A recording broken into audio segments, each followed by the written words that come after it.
William Morgan, a millionaire conductor who lost the hearing in his right ear, expelled musicians for a perfection he alone sought. Until Luna, a piano tuner who converses with instruments, entered his life, ready to transform his music and his heart. Tell us in the comments which city you're watching from and rate this story from 0 to 10. Your opinion is very valuable. Leave a like and subscribe to the channel to receive more exciting stories like this. The bell of Luna's workshop rang with a cheerful jingle as she finished the last adjustment on an old, upright piano, her skilled hands gliding over the strings with almost maternal patience. The smell of burnt wood mingled with the aroma of fresh coffee, creating a cozy atmosphere amidst scattered tools and crumpled sheet music on the shelves. For Luna, that piano was not just an object. It was a voice crying out for care, for an attention that only those who truly listen can offer. It was then that the door opened unexpectedly, bringing an abrupt contrast. A woman with a rigid posture, hair tied in a commanding bun, the type who allowed not a hint of confusion.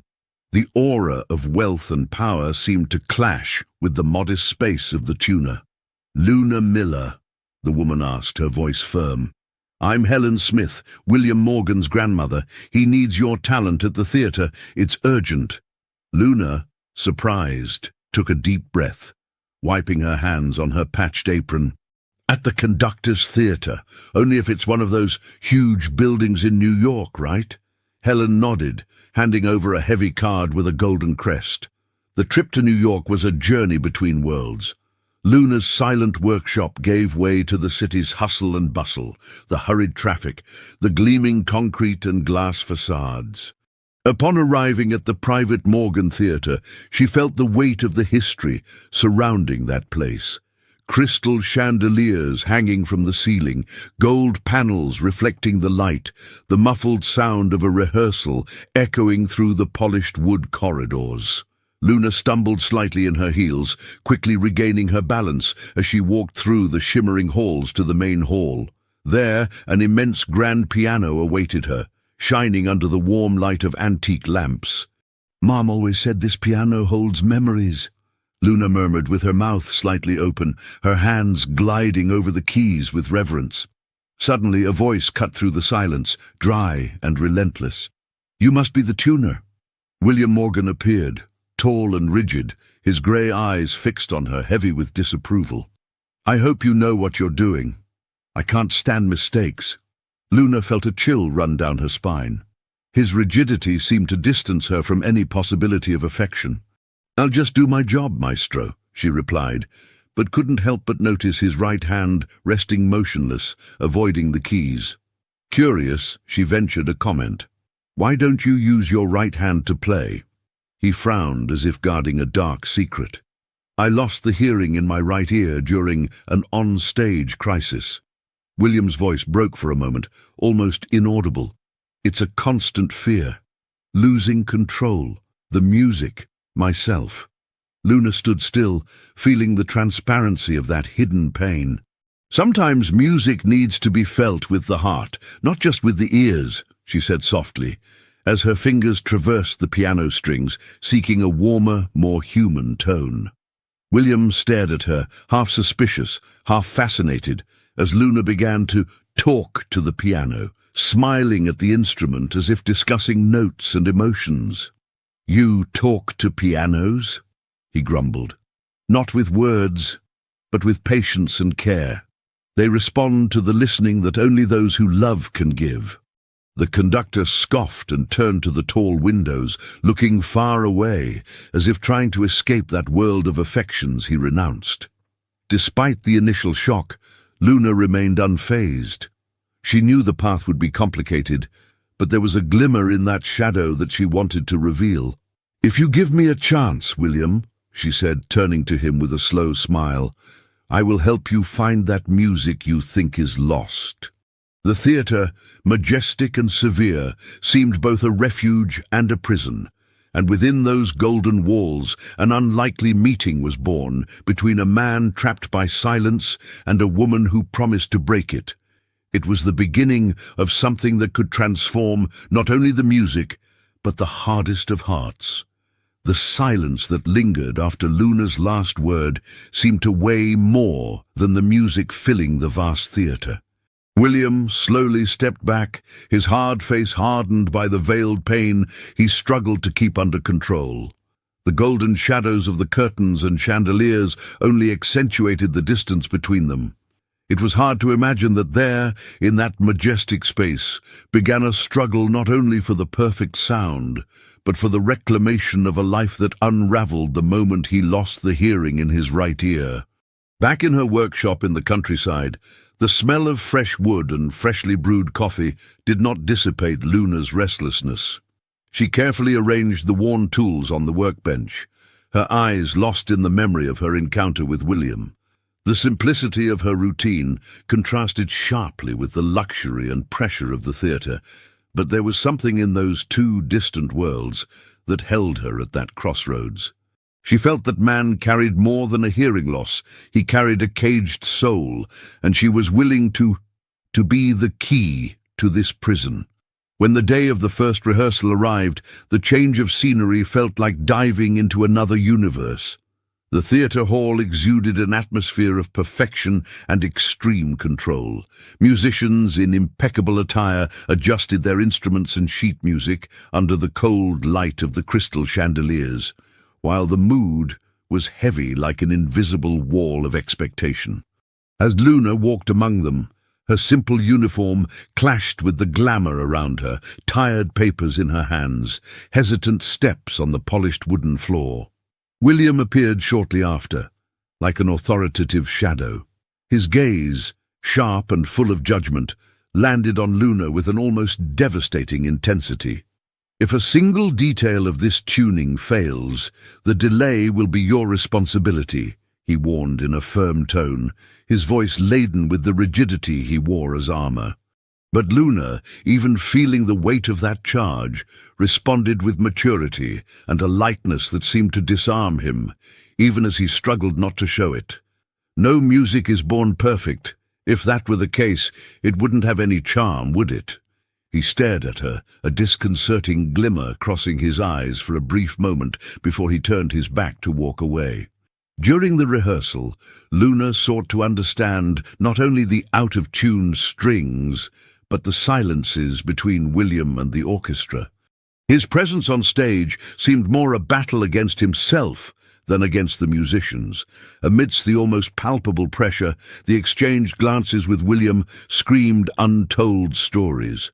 He lived captive to the fear of losing control and the music, and Luna, in turn, tried to soften the rigid contours of that man who seemed more a statue than a conductor. When William passed by her in the narrow corridor, he paused for a moment with his hands in his jacket pockets. "Aren't you afraid of being discarded here?" he asked in a low voice, stripped of his usual arrogance. Luna let out a spontaneous smile, a mix of bravery and lightness. "Those who don't take risks don't move forward," she replied, looking firmly into his eyes. That phrase seemed to open a crack in William's armor. In the days that followed, the daily interactions insisted on breaking the rigidity that surrounded him. Luna, with her authenticity and unpretentious manner, drew out contained smiles and even muffled laughter that escaped him the moment he thought no one was watching. A subtle humor began to take space amidst the severity of the rehearsals. The chemistry between the two revealed itself in exchanges of glances, laden with subtext, and quick conversations, punctuated by pauses that spoke more than the words themselves. It was a delicate game, where no one wanted to admit the attraction, but both felt the silent heat pulsing in the air. On a cold autumn afternoon in New York, after finishing the rehearsal, Luna found herself alone on stage, tuning the piano, her fingers carefully gliding over the strings. William approached slowly, his footsteps echoing in the vast theatre. "It's better, but still far from what I expect," he said, trying to contain the softness in his voice. "Still, it's a start," she replied with a calm smile. They shared a silent moment where words were unnecessary.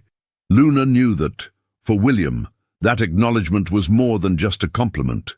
It was a step towards something he struggled to accept, the possibility of letting someone enter his life in a genuine way. Backstage, rumors began to spread. Some musicians exchanged suspicious glances and malicious whispers about her presence there, a tuner too simple for such a sophisticated world. Looks that pierced Luna like arrows, but which William seemed to ignore, or rather protect her from. Keeping her close, the conductor promoted a defensive silence against the judgment of others, even though he himself did not quite understand what that feeling meant. Amidst notes and controlled breaths, the music of the orchestra came to life. Amidst glances and almost accidental touches, another melody began to emerge, nervous, full of flaws, but true and beautiful. It was the unexpected awakening of two hearts that, even wounded and distant, found in the improbable a path to healing. Tell us in the comments which city you are watching from and rate this story from 0 to 10. Your opinion is very valuable. Leave a like and subscribe to the channel to receive more exciting stories like this. The murmur of the theatre corridors was now a distant backdrop for William, who watched Luna from afar, her small figure against the imposing lights of the main stage. He still couldn't decipher the glow that the tuner brought to his world, a disconcerting mix of light and chaos, something that threatened to tear down the walls he had built around himself for years. That night, the silence of the foyer felt heavy with the repercussions of the first weeks of rehearsal. The musicians' gazes had grown colder, conversations less friendly, and the whispers about Luna's presence were as constant as they were merciless. For William, the protection he felt for her had become resistance, an impulse he couldn't name, but which made him believe that in this simple and fearless tuner there was more truth than in that world of appearances. The next morning, Luna received an unexpected call while working in the workshop. On the other end of the line, the theatre director's voice, firm and cutting, reminded her that not everyone accepts change easily. "Luna, I need you to know that there are formal complaints about your presence in the theatre. Many members of the orchestra question your qualifications and your unorthodox way of working." Luna swallowed a heavy sigh. "I understand, but I can't change who I am. I can only guarantee that I will do my best." "That's not enough to please everyone." The voice returned, harsh as the truth. She hung up, her heart racing. She knew it was not just a technical critique, it was in his chest. There was a silent and firm determination, fueled by his commitment to William and to himself. That same day, upon arriving at the theatre for another rehearsal, Luna felt the weight of judgmental stares. Musicians who once greeted her with a wave now turned their faces away. The atmosphere was heavy. The tense climate pulsed with every shared breath. William noticed the abrupt change in the team's attitude, and when he locked eyes with Luna, he saw the mix of pain and courage she hid behind the smile she insisted on maintaining. He approached her with determined steps, blocking any malicious comments that might arise. "Don't listen to those who don't understand the language of music," he said, in a low but firm voice. "Your integrity is what matters." Luna's response was a look filled with gratitude and complicity. In the following days, as the rehearsal progressed, the closeness between the two grew at an accelerated pace. In their casual touches and exchanged glances, there was a contained tension that burned silently. William's mask began to crack, revealing pieces of vulnerability he had hidden even from himself. Once, while Luna adjusted the delicate notes of an antique piano backstage, William approached almost imperceptibly. "Why do you care so much?" he asked, his voice hoarse, averting his gaze. "Because I believe that music, just like people, deserves a second chance," Luna replied without hesitation. A deep silence settled between them, filled only by the distant ticking of an old clock hanging on the wall. In the days that followed, small episodes revealed the gradual transformation of their relationship. William began to seek out Luna during breaks, sharing fragments of his story, the weight of family, unrealistic expectations. the emptiness that a lost note created in his soul. Luna, in turn, opened up more freely, speaking of the simplicity of life in the countryside, the pressure to prove her worth in a world far from her own, and the fear of never being enough. The interrupted confessions created a deep connection, made of silence, laughter, and complicity, that sowed the first seeds for something greater than either of them could imagine. However, as this bond strengthened, external forces continued to conspire against them. The protests of more conservative musicians and the veiled criticisms from the management began to take their toll. On a rainy afternoon, after a particularly difficult rehearsal, Luna found William in the dressing room, his face marked by fatigue and anguish. "I think they're trying to separate us," she said, her voice choked. William took a deep breath and held her hands firmly. "They won't succeed, not while I'm here." It was at that moment that the theatre, with all its history and imposing architecture, ceased to be just a stage and became the arena where two souls fought, not just for music, but for the right to allow themselves to love and transform their own lives.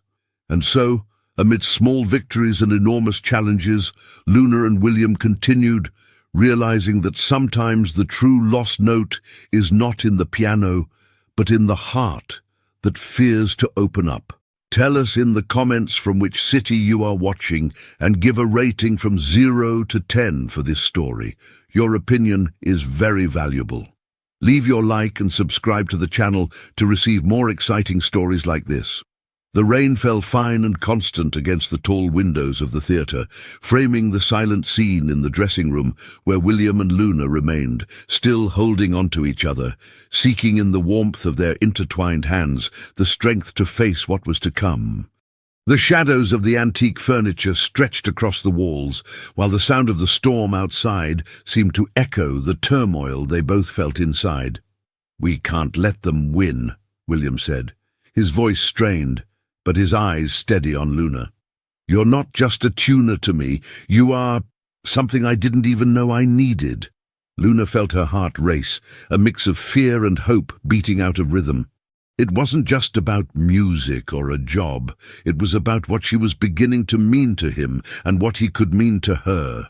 But soon doubt crept in, cold and certain. "But what if keeping you here is a mistake, William? What if I make you suffer because of it?" He shook his head, almost impatiently. "You would never be a mistake." The next day, the atmosphere in the theatre was suffocating. The director had called a meeting with Luna, whose formal and cutting tone made it clear that her fate in that environment was hanging by a thread. "We have received serious complaints," he began, his voice heavy with gravity, "about your unconventional conduct. Some musicians feel that your work does not respect tradition." Luna maintained an upright posture, her voice firm and calm. "My commitment is to the truth of music, not to rigid conventions. If that displeases them, it's a price I'm willing to pay." The silence that followed was heavy with expectation. The director crossed his arms, pondering for a moment. "There is an alternative," he suggested, "an agreement. If you accept to work directly with the conductor on this special public presentation project, avoiding interference in other areas, you may continue. Otherwise, we will understand that your collaboration is not suitable." Luna blinked in surprise. The proposal sounded like a trap, to be accepted only under restrictive conditions, almost like an object to be controlled. Yet it was still the bridge that could save her from total exclusion. At that moment, William entered the room, interrupting the tension. "I accept the agreement," he said, looking at the director with a firm gaze, "and I affirm that Luna's contribution to the orchestra is invaluable." The director, he hesitated, analyzing the determination in the conductor's eyes. Finally, he nodded with a brief movement of his head. "Very well. The contract will be drafted today." When the door closed, William turned to Luna, his expression serious. "I know it's difficult, but it will only be for 6 months. After that, we'll see where we are." Luna took a deep breath, trying to find courage in that time frame. 6 months, she repeated. not a day more. The agreement, although strange, was both a refuge and an exposure. Luna would accompany William to events, dinners, and even business trips that would take him through the most sophisticated circles of New York. A whole universe she was unfamiliar with, where power and appearance were the currency of the realm. The first time they attended one of those events, Luna felt like a fish out of water. The ballroom of a luxurious hotel buzzed under the glow of crystal chandeliers. Impeccably dressed men toasted with champagne, and women paraded expensive jewelry and rehearsed smiles. William watched her closely, as if protecting her was a personal mission. His hand brushed against hers with a light touch, almost imperceptible, but capable of conveying reassurance. During dinner, she heard sneers, disguised comments, and even a sigh of impatience from one of the investors present. "Who is she?" a burly man next to William asked disdainfully. He merely narrowed his eyes, responding coldly, "Luna is my partner in this project. I recommend you respect that." Luna, feeling the heat rise to her cheeks, averted her gaze, but the firm grip on her hand dissipated some of the discomfort. In the following days, that dual routine alternated between the suffocating glamour of meetings and the meticulous work of tuning in the theatre's backstage. Each event required her to wear a mask of elegance and politeness, which had never been part of her nature. However, the constant companionship with William created moments of lightness, where she could surprise him with her sincerity and sharp sense of humor. One of those moments happened during a brief trip to Santa Monica, where, after a lecture about the upcoming performance, they slipped away from the team to walk along the boardwalk. The waves crashed fiercely, the salty air mingling with William's natural scent, and the smell of the sea created an intimate and vulnerable atmosphere. "Do you still believe I can be the conductor I once was?" he asked, his voice faint, almost wrestling with his own demons. "I don't need you to be who you were," Luna replied with a sad smile. "Just be who you want to be now." The answer caught him off guard, opening a crack for him to admit, "I'm scared. Scared of losing what little I have left." She held his hand, their fingers intertwined under the grey sky. "I'll be here to hold your hand when it gets dark." And in that silent promise, their lives began to compose a new score, made of challenges, secrets, and the timid hope that is the spark of true love. The morning silence in Santa Monica was only broken by the crashing waves against the rocks, sending salty droplets into the wind. Luna walked beside William, their steps synchronized on the deserted boardwalk, far from the crowd of gazes and voices from the theater and meeting rooms. The simplicity of that moment was a stark contrast to the tension that had accompanied them for weeks. He stopped, turning to face her under the overcast sky. The low clouds seemed to reflect the storm still raging inside him. For a moment, they breathed together that silence, heavy with unspoken words. "Luna," William began hesitantly. She turned her face to him, her eyes shining with a mix of curiosity and fear.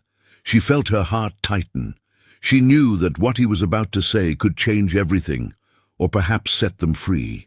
"I need to confess something," he continued, his voice low, difficult to hear even for himself.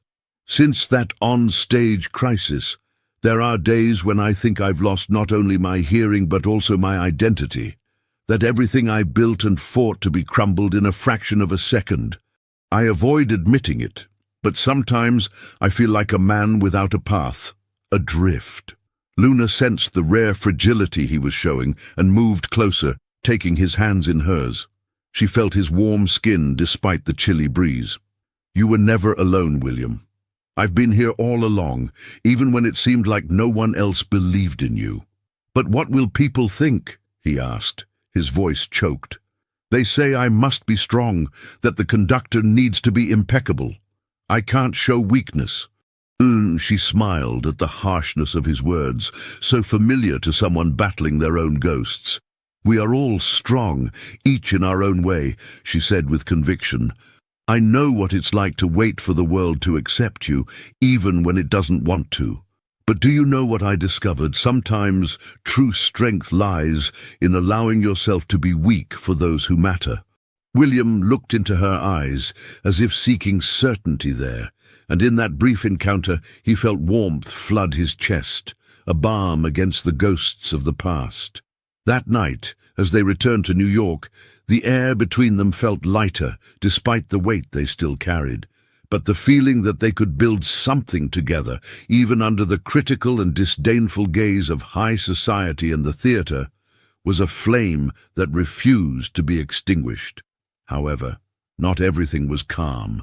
In the following days, Luna began to realize that the attacks on her presence extended beyond the professional sphere. Malicious comments became more frequent, and the pressure mounted to the point of affecting even William's health. In a tense meeting with the board, the tone was one of ultimatum. "Ms. Miller's presence is unsustainable," declared the director with a stern expression. Her methods and personal connection with the conductor caused discomfort and compromised the harmony of the orchestra. William, visibly tired, stood up firmly. "I refute any claims questioning Luna's competence or integrity. She is a fundamental part of this project."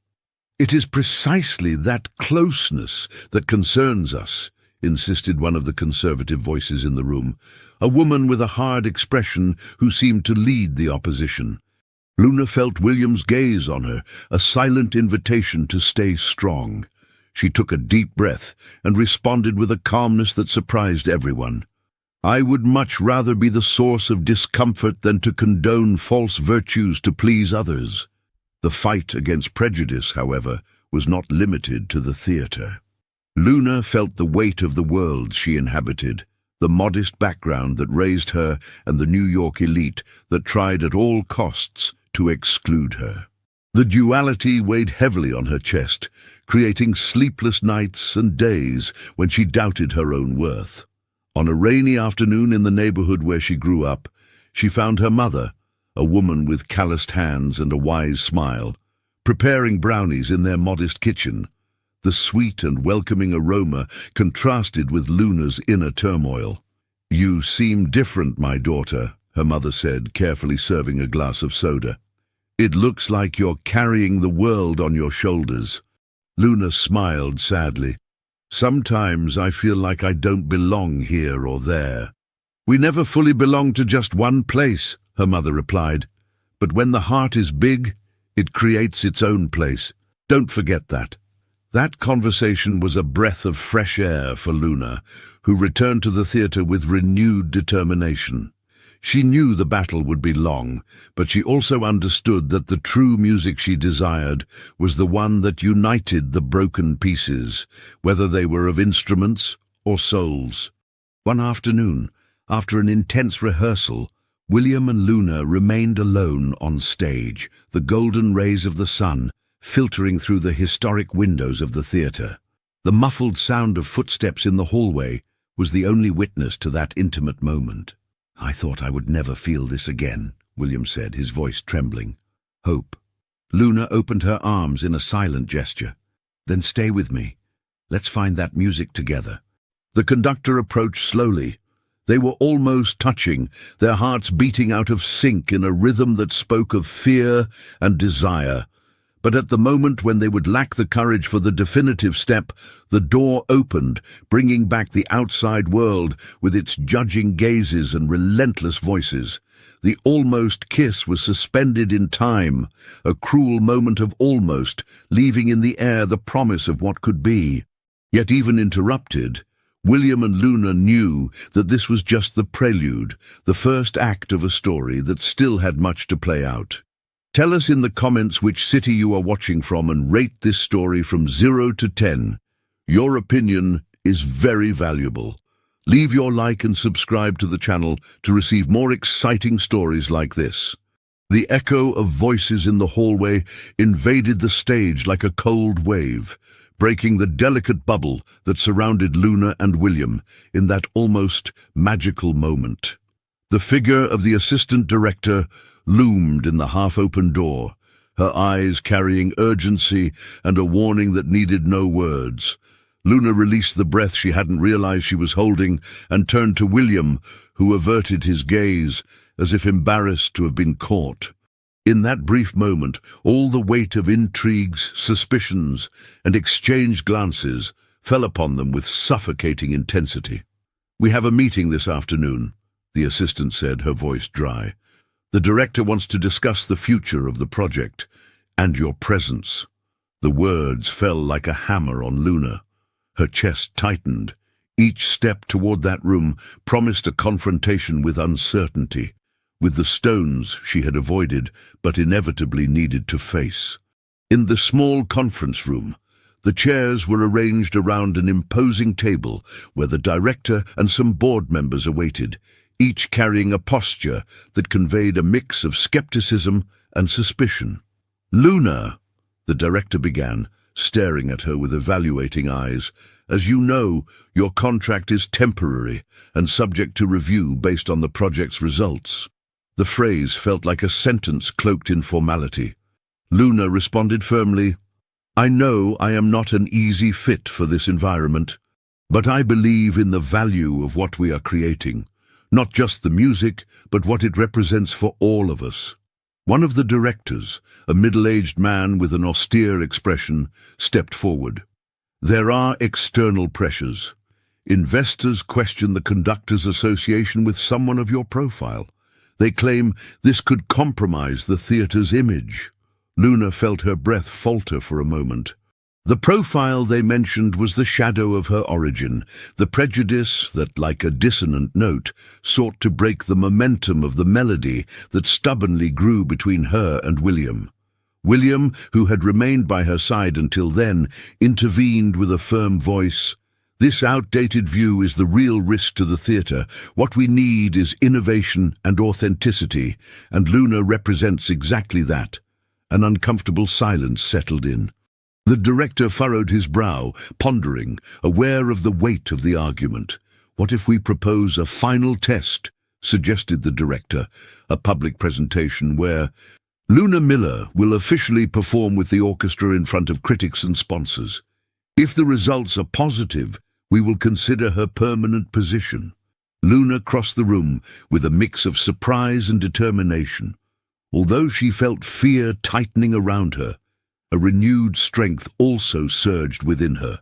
This was her chance to prove not only to herself, but to everyone that her music and her place there were legitimate. The days leading up to the performance were marked by exhausting rehearsals. Luna dedicated hours to the precise tuning of the instruments, sweat mingling with the scent of aged wood and ink from the sheet music.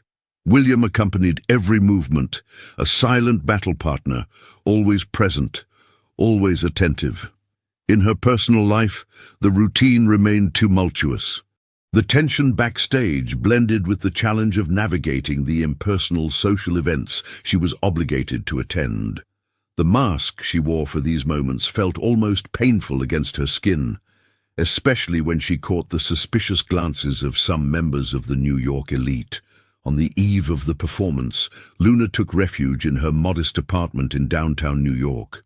It was a humble space with walls that held memories and small marks of the life that had aged alongside her. She sat at the piano, that old companion, playing a soft melody that seemed to whisper words of encouragement. Suddenly, her phone vibrated. It was William. "I'm at the theater," the message read. "I want you to know that I believe in you. We're in this together." Luna smiled, feeling warmth spread through her body. In this story of ups and downs, uncertainties and certainties, that sincere connection was an anchor. On the big day, the theater was packed. The murmurs of the audience, the diffused light from the spotlights, the mixed aroma of polished wood and expensive perfume created an electrifying atmosphere. Luna, backstage, felt her heart racing, like a drum marking the rhythm of anxiety. William shot her an encouraging glance before taking his place on the podium. The orchestra began to play, enveloped by the magic that sprang from the unity among the musicians. Luna, tuning each instrument with almost surgical precision, could feel each note as an extension of her own breath. At the end of the performance, there was a silence that lasted for what felt like an eternity before thunderous applause erupted from both the audience and the critics present. The director, visibly displeased, had no choice but to acknowledge the quality of the work. William and Luna exchanged a look of silent victory, knowing that the future would still be filled with battles, but that moment symbolized a real achievement. On the way home, under the dim light of the street lamps casting shadows on the wet pavement, Luna felt William hold her hand tenderly. "We're just getting started," he said, his voice low, filled with promise. "And I want to compose this story by your side," she replied, resting her head on his shoulder. And on that New York night, amidst the distant sound of cars and the stillness of the early morning, two intertwined souls celebrated not only music, but the love that had grown despite the dissonances of the world. Let us know in the comments which city you're watching from and rate this story from 0 to 10. Your opinion is very valuable. Leave your like and subscribe to the channel to receive more exciting stories like this. The morning sun seemed to hesitate before asserting itself over New York, filtering its timid rays through the half-open curtains of Luna's small apartment. A gentle aroma of freshly brewed coffee mingled with the distant sound of buses and the voices waking the city. In the kitchen, Luna stirred her coffee in a battered mug, her fingers feeling the heat through the rough ceramic that already bore marks of time. Beside her, the silent phone pulsed with its screen lit up, a recent message calling for her attention, but she hesitated, as if what was written could alter the delicate balance she had achieved. The pause was broken when the sound of soft footsteps on the stairs announced William's arrival. His face still bore the traces of a disrupted night, deep, dark circles, tousled hair, but his eyes sparkled with a mix of fatigue and that renewed flame of hope that only true love could fuel. "Good morning," Luna said, offering an unpracticed smile, sincerity flowing in every word. He took the mug from her hand, the touch of their warm fingers igniting a spark that travelled up her arms. "Good morning," he replied, his tone carrying all the words he didn't need to say. In that moment, the world seemed to shrink to the small space between them, where his woody scent blended with the slight bitter taste of the coffee. However, the tranquility would not last long. The phone vibrated again, this time with a call from the theatre management. William answered, his face darkening as he listened to the words on the other end. Luna watched, anxious, as the purpose of the call quickly became clear. A new threat loomed over the project and, more importantly, over their partnership.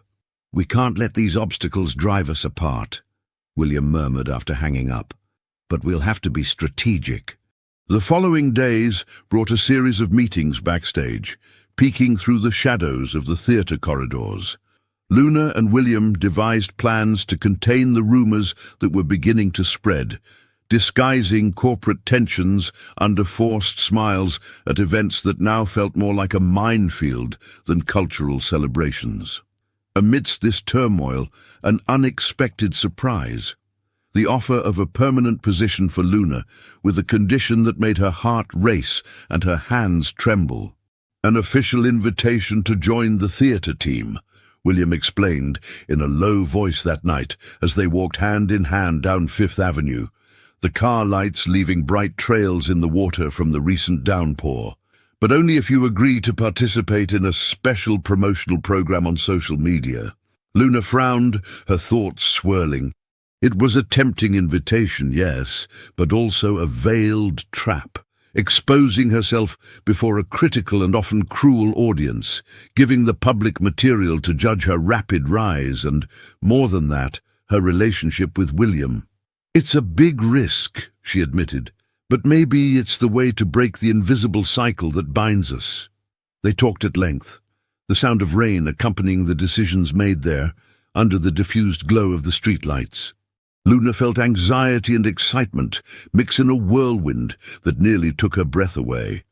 "Let's do it together," she decided, her voice firm yet tinged with anxious vulnerability.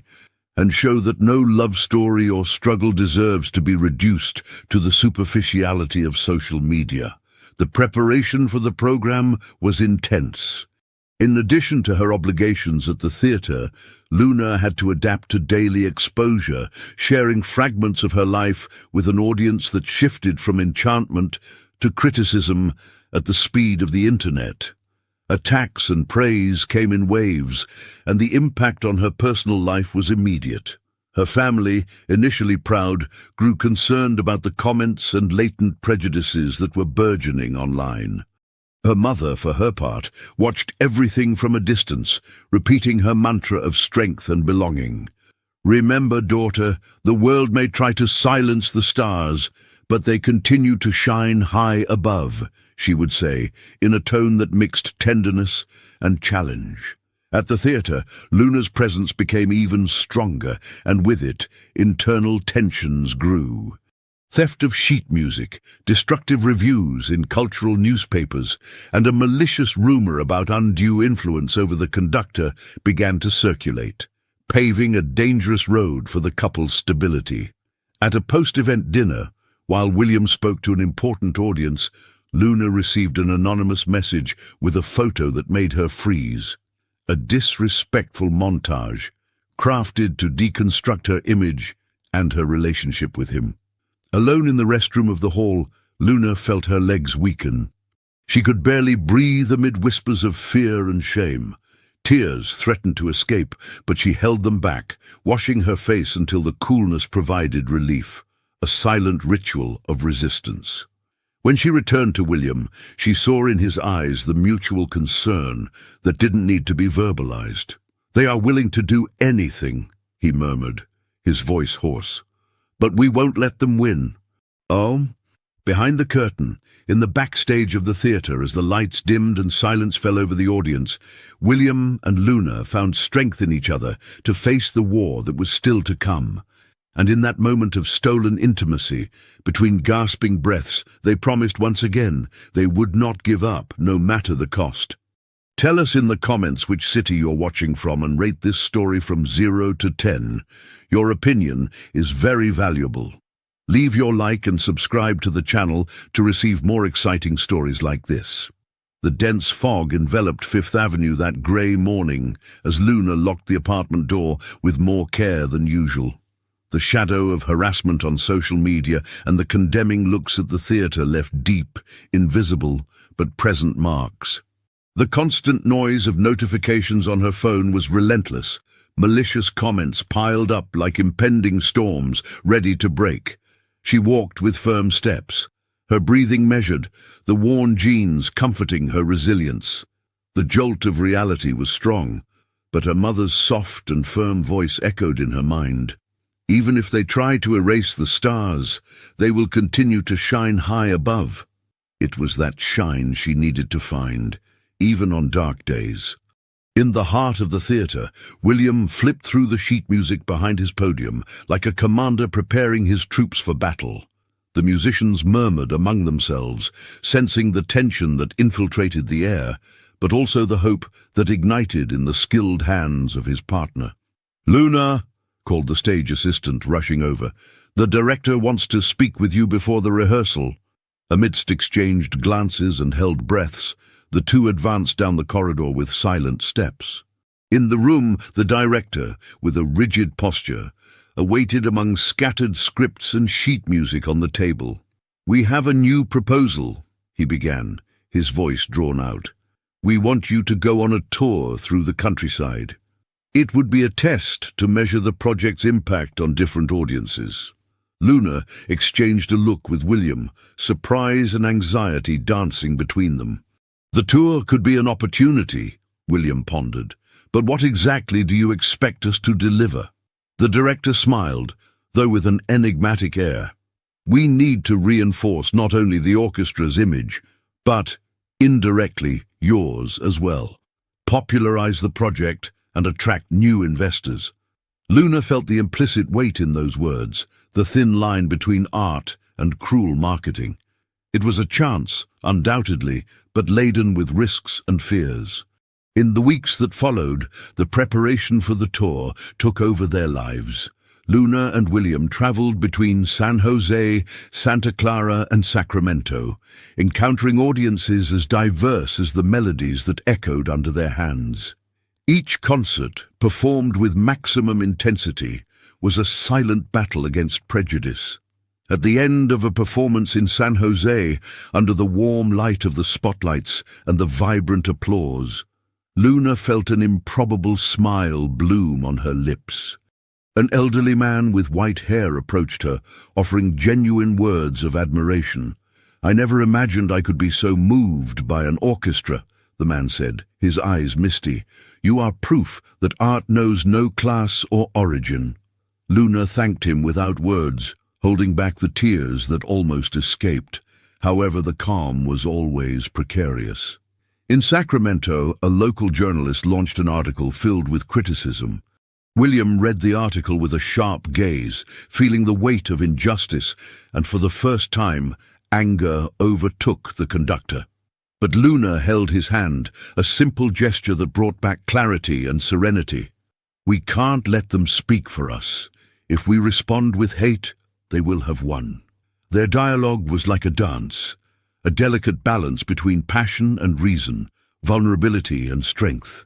During a break in their journey, in a small cafe in the central square of Santa Clara, Luna sought strength in the strong aroma of coffee and the buzz around her. Calls from her mother brought comfort, and messages from supporters on social media made her heart beat with intensity again. But amidst the struggle, a phone call changed everything. "Luna, it's your mother's clinic," informed the serious voice of the hospital receptionist. "We need you urgently." The world seemed to slow down for a moment. William held her arm firmly, his eyes filled with concern. "We'll go together," he said, his voice calm yet determined. In the clinic room, the cold smell of antiseptic contrasted with the warmth of repressed feelings. Luna's mother was pale, her fragile eyes searching for strength that her body did not possess. "My daughter," she whispered, her voice choked, "do not fear. I have faced so many storms. And I know you will find your way, even among the shadows." Luna held her hand, tears silently streaming down her face. "I promise I will fight for our dream to become reality," she declared, her courage renewed. Outside, the city continued its frenetic rhythm of honks and hurried footsteps, but for Luna and William, that moment was a new tempo, one of overcoming, unity and hope that resonated louder than any criticism. In the following days, the tour became not just an artistic mission, but a living testament of resistance, love and authenticity amidst the world's dissonances. Tell us in the comments from which city you are watching and rate this story from 0 to 10. Your opinion is very valuable. Leave a like and subscribe to the channel to receive more exciting stories like this. The theatre lights dimmed one by one, leaving the lobby shrouded in an almost reverent twilight. The murmurs of the audience gave way to the held breath of the spectators, a silence heavy with expectation. In the green room, Luna felt the chill of anxiety mix with the subtle scent of jasmine she had chosen for the night. A small ritual that made her soul feel protected against the storm she would still face. Each pulse in her veins was a dance between fear and determination. William appeared before her, his face illuminated by a faint smile that seemed to hold centuries of resilience. His shoulders, rounded by the pressure of the past weeks, contrasted with the rigidity of the conductor who led the country's most renowned orchestras. He approached, lightly touching her shoulder, a gesture that carried both comfort and a veiled promise. "Ready?" he asked, his tone mixing provocation and affection. Luna swallowed hard and turned to face him, her dilated pupils reflecting the dim lights of the green room.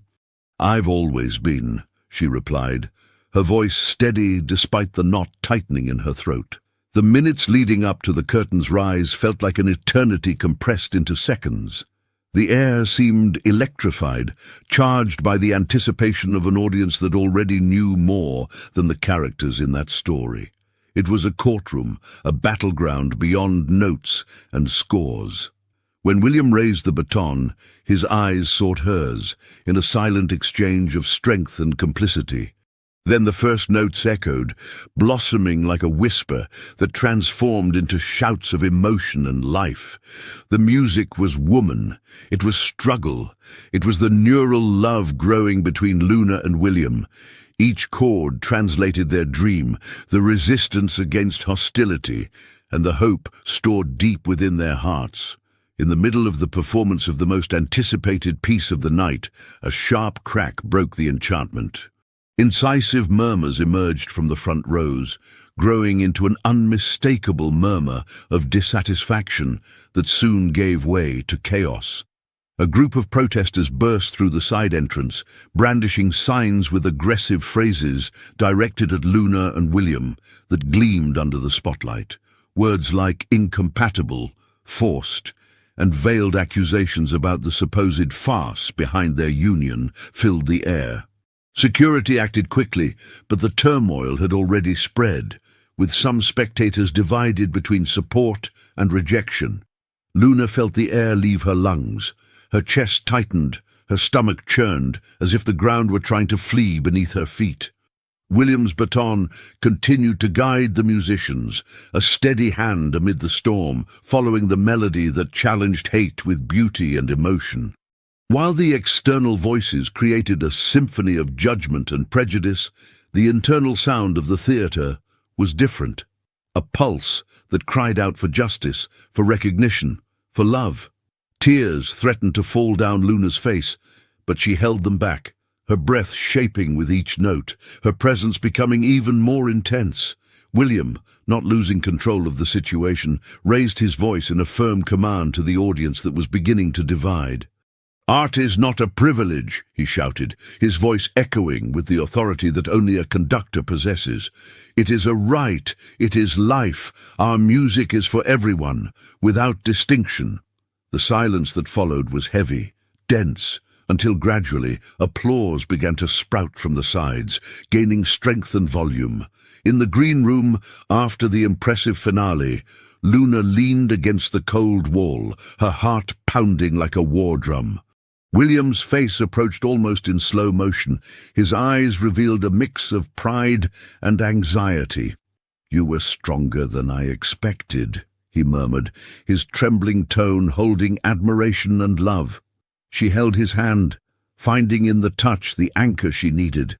"If it weren't for you, I might have given up by now," she confided, vulnerability seeping into her lips. "I will never let that happen," he replied, pulling her into a tight embrace, a shield against external wounds. As the sirens of police vehicles approached to disperse the protesters and the theatre team tried to reorganize the show, something had changed that night, there, in the pulsating heart of New York. Luna was no longer just a young artist trying to find her place in the world. She had become a symbol of resistance, a voice for so many who had been silenced, and a living proof that even amidst contrary noises, truth and love not only survive, but shine with intensity. The love between her and William, which seemed to escape in every chord, was ultimately the melody capable of uniting worlds that insisted on being guided by prejudice. The project that many once called a risky bet was now translating into hope. They were the sound of change, the orchestra of a new reality. And, despite the fatigue that invaded their bodies, Luna and William knew that this symphony was still far from its end. They would continue to fight, to play, to love, to resist. Because the music, after all, was theirs, and the future they would compose together would also be theirs. Tell us in the comments from which city you are watching and give a rating from 0 to 10 for this story. Your opinion is very valuable. Leave your like and subscribe to the channel to receive more exciting stories like this. The sun had barely illuminated the city of New York when Luna opened her eyes, feeling the weight of exhaustion rooted in every muscle of her body. The previous night echoed in her mind like one of those historical battles narrated in free chronologies, tests and victories, fear and overcoming intertwined in a single movement.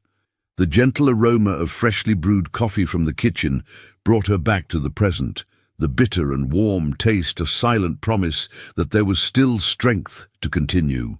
William was already in the room, sitting in front of the laptop, his fingers clicking frantically as he read messages, news, and social media immersions. The conductor's usual expression, which concealed so much, seemed even more burdened by that frantic routine, typical of those who carry not only the responsibility of command, but also the weight of invisible battles. When their eyes met, a silent communication ensued, laden with what words sometimes took time to express. He stood up, walking over to Luna, who still held a trembling ceramic mug. "The news is spreading everywhere," he commented, his voice too hoarse for the hour. "Some critics still insist on bringing us down, but most are on our side." She smiled, not a wide smile, but a familiar one, the kind that arises from the conflicting certainty that everything is changing. Luna knew that the struggle was greater than them, that it was not limited to the applause or protests of a night. "It won't be easy," she murmured, "but now we have something they can't take away, the truth and our music." The day, divided into bluish-grey tones, brought an unexpected meeting. The orchestra's producer scheduled a meeting at an elegant cafe on Augusta Street, where the aroma of freshly roasted beans mingled with the hurried conversations of young people and artists permeating that cultural space. The financial officer, a woman with a firm posture and analytical gaze, sat at the table with a small folder in hand. "I've received concerning calls," she began, adjusting her glasses.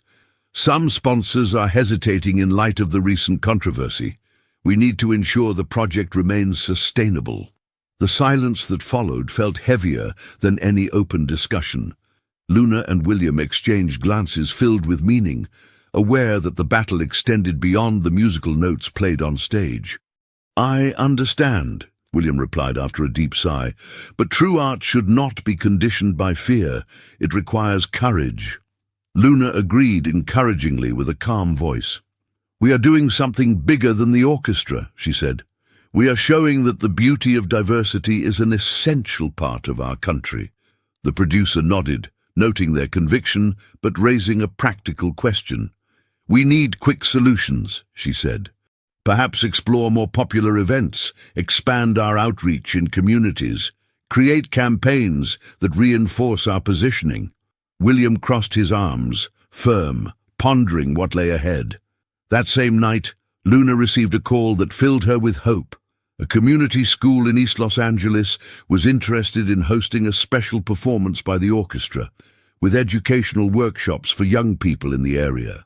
It was more than an artistic achievement, it was the humanizing touch needed to solidify the dream.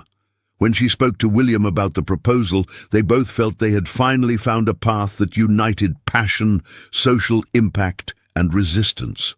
"This is what we need," Luna said, her eyes shining, "to show that music can transform lives no matter where people come from."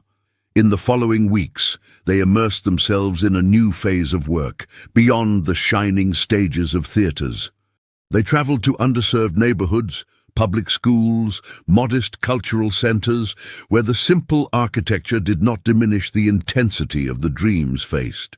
In these encounters, Luna saw the eyes of children and teenagers light up as they experienced instruments for the first time, heard laughter that made the air vibrate, and witnessed the silent transformation that only art can provoke. William, in turn, led workshops with the authority and delicacy of someone who knows that every gesture can create ripples. On one of the sunny afternoons, in East Los Angeles, while the young people practiced notes on borrowed violins, Luna felt a firm hand pull her attention. It was the school coordinator wearing a broad smile. "You brought more than music here," he confessed. "You brought dignity. We are very grateful."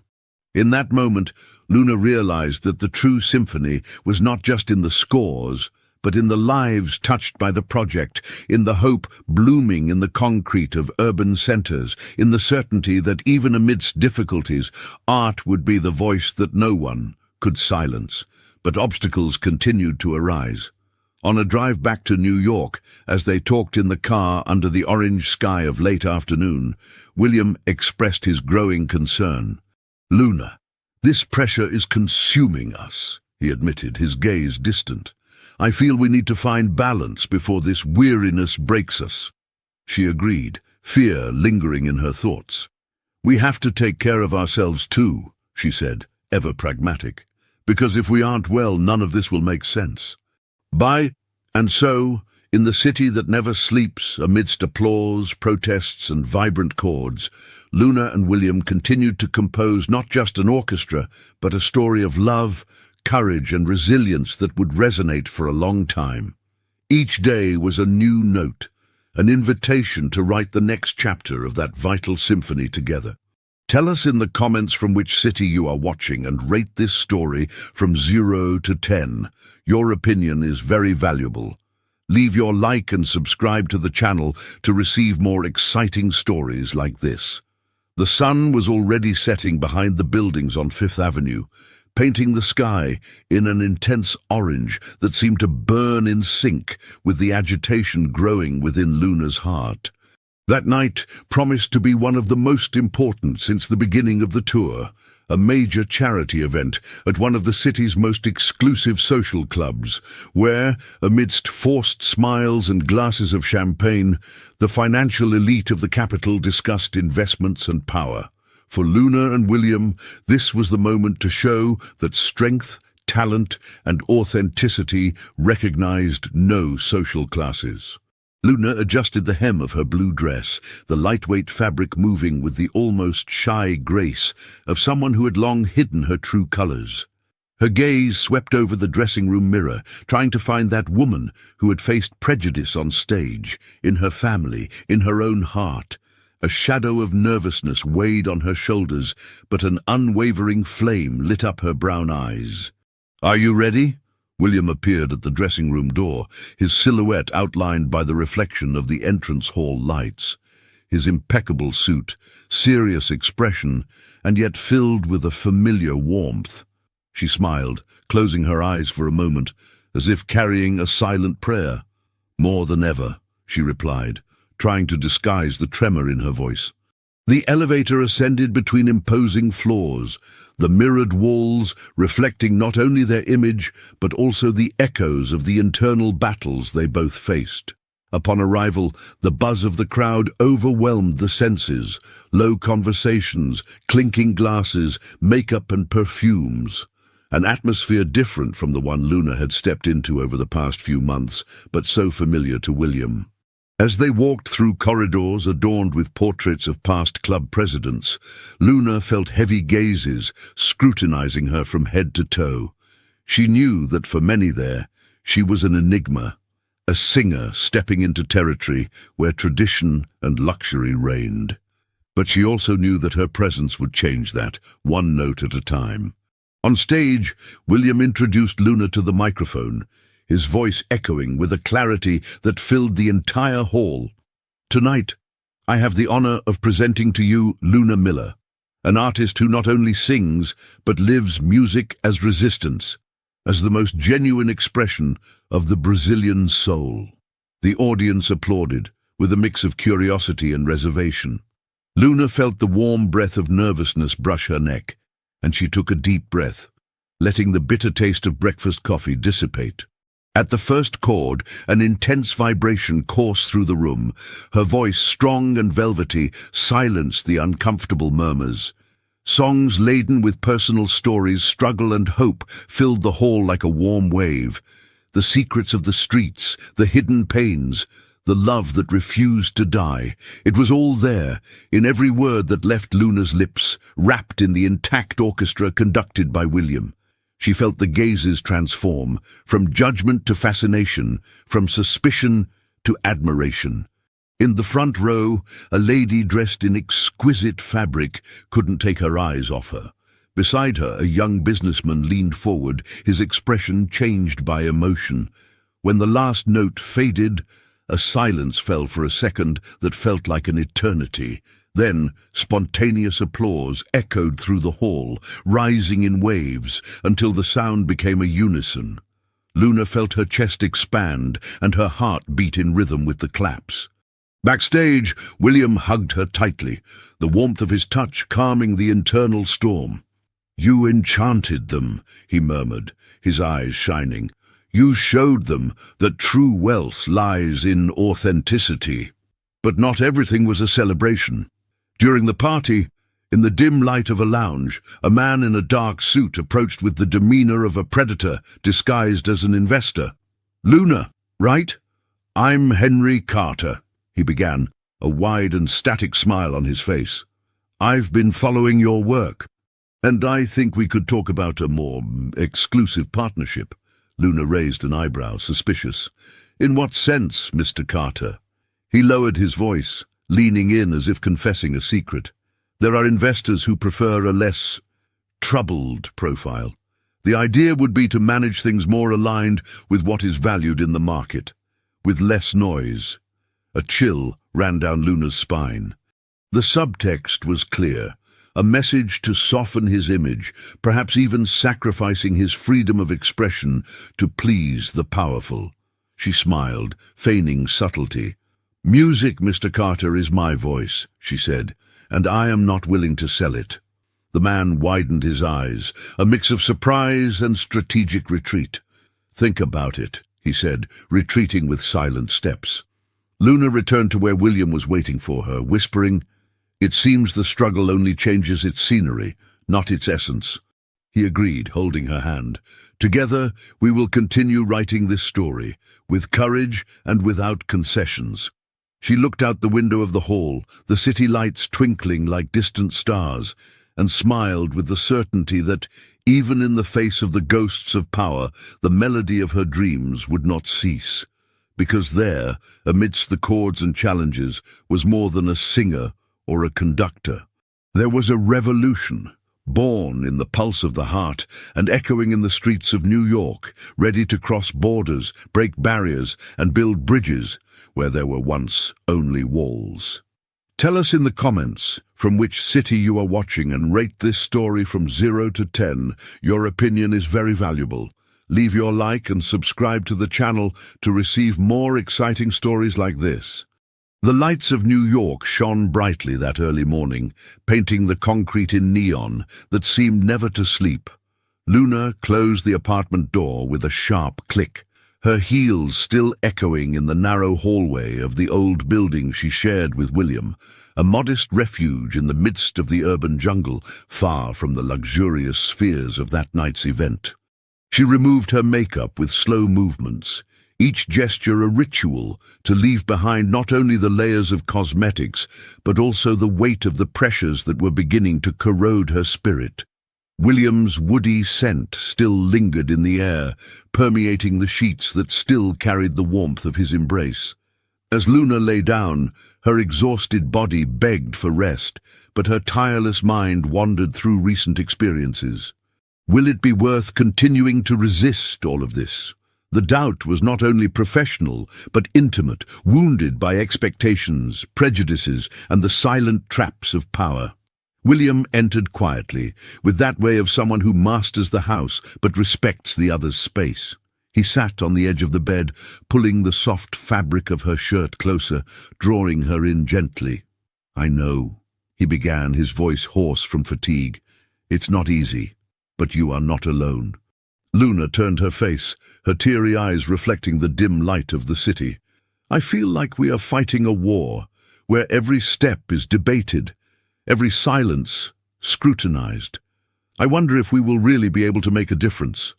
He held her hands between his, rough from routine but warm like shelter. "Change is never quick or sweet," he replied, "but it is real. I saw it in the eyes of the children, in the spark you ignited in the communities. This is more than a stage, it is a seed." Luna sighed deeply, feeling a tear escape without permission. "Sometimes," she confessed, "I'm afraid. afraid of losing not just the dream, but who I am in the process. William pulled her into what felt more like a soul embrace than a physical one. "You are stronger than you think," he whispered, "and you are not alone." The next morning, the sun entered without permission through the slightly open window, illuminating the kitchen table where Luna and William were trying to architect the future. Papers, calendars, and budgets were scattered, reflecting the complexity of keeping alive a project that was both artistic, social, and personal. As they drank freshly brewed coffee, an unexpected call broke the routine. The voice of the press agent came firm, almost frantic. "Luna, I received an incredible proposal," he said. "NBC wants to do a feature on the orchestra project, showcasing its social impact and your talent. It's a huge opportunity to promote your work." The news came with a mix of excitement and apprehension. Luna knew that exposure on the country's largest network was a double-edged sword. It could boost the tour and bring support, but it could also expose them to even harsher judgments. "Let's face it," William said determinedly. "If we don't fight for this story to be told, who will?" In the days that followed, the NBC team invaded rehearsals, attended workshops in the neighborhoods, and listened closely to the stories of transformation that the project was causing. Luna stood before the cameras with contained vulnerability, revealing the journey that had brought her here. From the pain of prejudice to the beauty of inclusion, from fear to courage.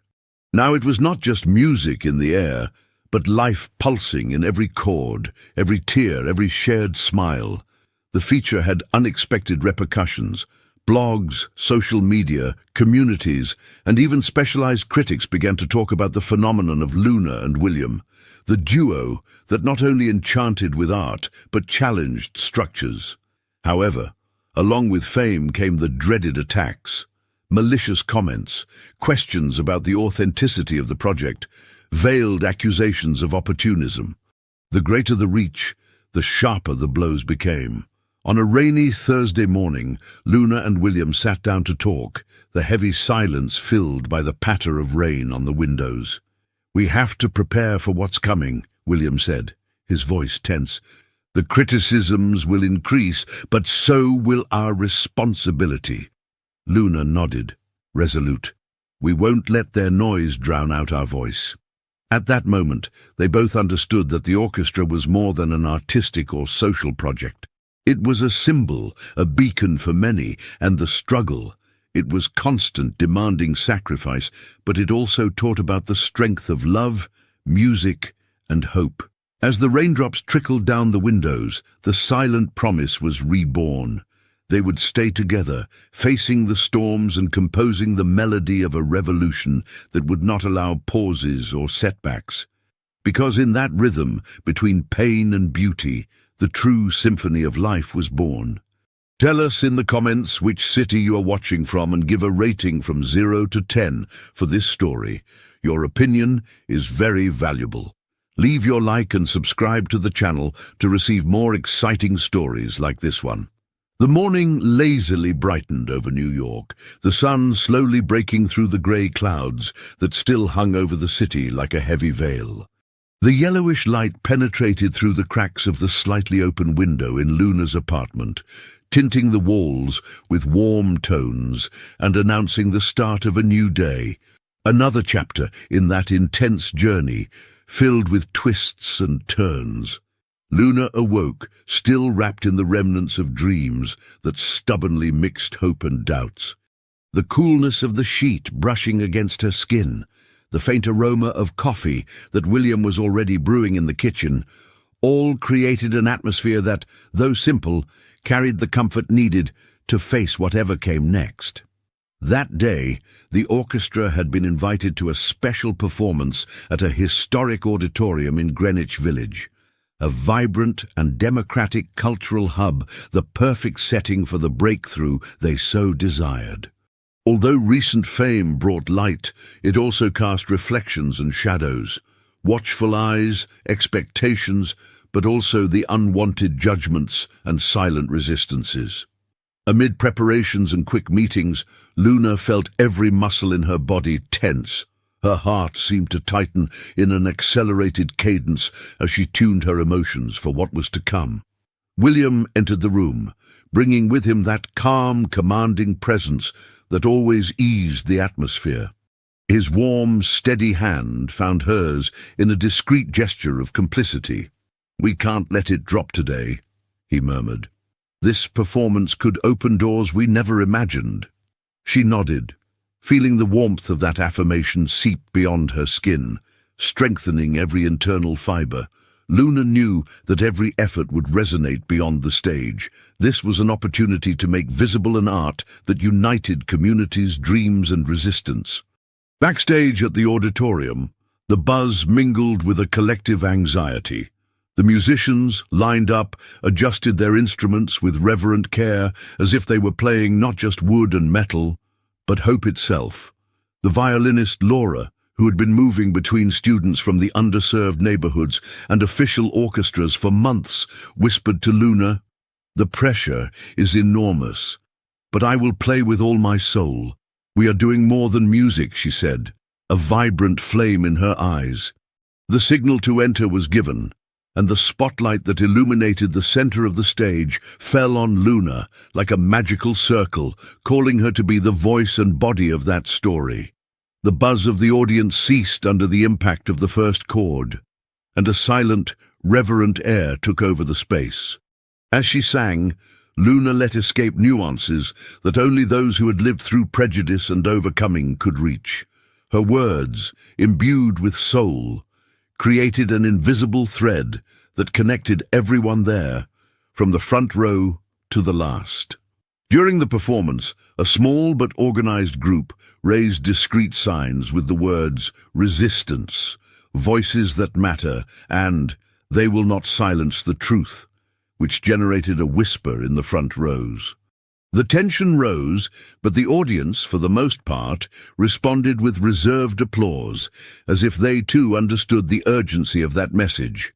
Backstage, after the performance, the feeling was a mix of euphoria and awareness of the battles still to come. William gathered the musicians for a brief meeting. "The stage is the battleground," he said, "and each performance is an act of resistance. We cannot let up, because the message is more alive than ever."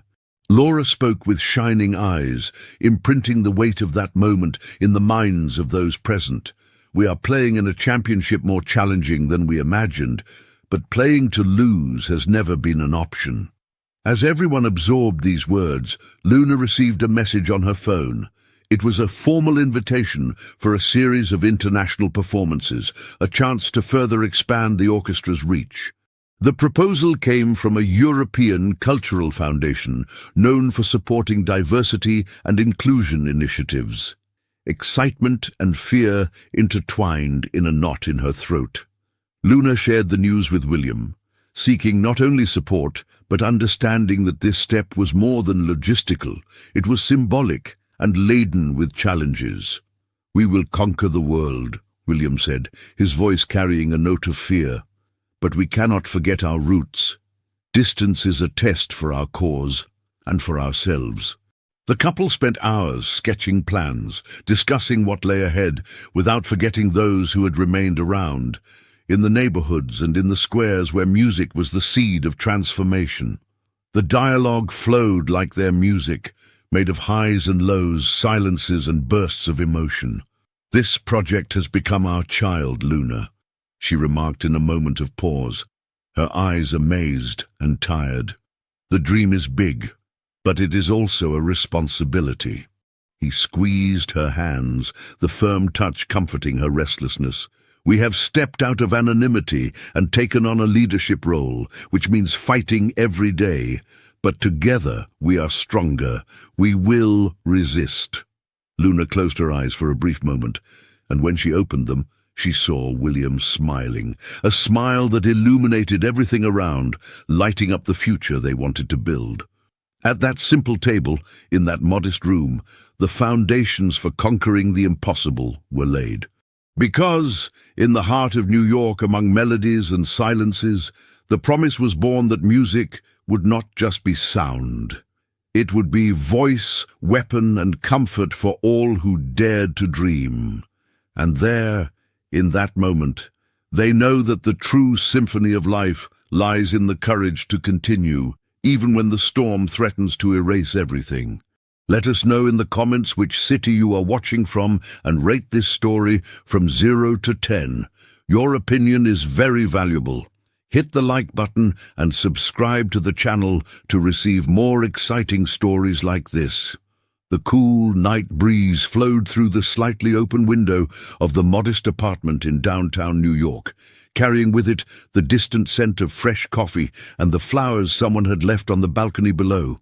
Luna sat at the table, surrounded by crumpled papers and messages on her phone, her face illuminated by the screen as she wrote a letter that felt more like a catharsis than an official communication. The invitation for the international series still pulsed in her mind, vibrating with the weight of possibilities and the fear of the unknown. William entered quietly, his expression firm, but his voice gentle. "Have you decided what you will respond?" he asked, placing a hand on her shoulder, a subtle gesture that released a current of security. She looked up, finding in his eyes an invitation to courage. "I'm torn," she confessed. "I know this is the chance the orchestra deserves, but I also feel like we are about to abandon the fight that started in those streets, with those children." He smiled, almost sadly. "We are not abandoning anyone, Luna. We will take the fight beyond the borders of Brazil.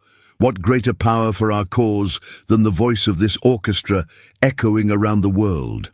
The silence between them was broken by the distant siren of an ambulance, a cruel reminder of the daily life that insisted on moving forward even in the most decisive moments. Luna took a deep breath, feeling the weight of responsibility growing stronger. In the days leading up to the decision, tension spread through the group. Some musicians saw the trip as the old hope translated into luxury and glamour. Others feared losing the rhythm of daily work, the connection with the community that inspired them so much. During a rehearsal, Laura, the violinist who had her own story marked by social struggle, raised her voice among the scores. "We have to think of the orchestra as a living organism. It's not a commodity to be sold to the highest bidder. This trip could make us soar or detach us from the ground," she declared, her eyes fixed on Luna. The orchestra leader heard those words as a reminder that the decision was not hers alone. It was collective, organic, part of the life woven together with every note and every silence. On the night of the decision, everyone gathered in a cultural space downtown with dim lights, ambient music, and a murmur that mixed hope with apprehension. William took the floor, his voice measured and full of meaning. "Life tests us all the time," he began. "It is in our hands the chance to grow without losing sight of our roots. We will not give up what we have built in the streets, in the parks, in the embrace of those who believe in our music." Luna observed the faces of each musician, seeking the energy she always found in difficulties. The consensus came like a natural chorus, unison and firm. Days later, the bags were packed with care, instruments wrapped, dreams squeezed between clothes, hearts full of expectations and fears. JFK Airport buzzed with the tension of boarding, but also with the promise of new life. On the flight to Europe, Luna felt a whirlwind in her chest. The place she was leaving behind, the future awaiting her, and the certainty that the true struggle knew no geographical limits. During the orchestra's debut at an important cultural festival, the audience was a diverse mix of cultures and languages, yet there was a silent communion, a universal reverence for the art that transcends barriers. In the green room, Luna and William talked about the challenges they had overcome and those still to come. "Distance changes us," William said, "but it also strengthens us. We are a family, and wherever we go, we will carry that strength." She smiled, feeling the emotion flood her body like a melody growing until it overwhelmed all her senses. I promise that no matter where we are, the essence of our struggle will remain intact.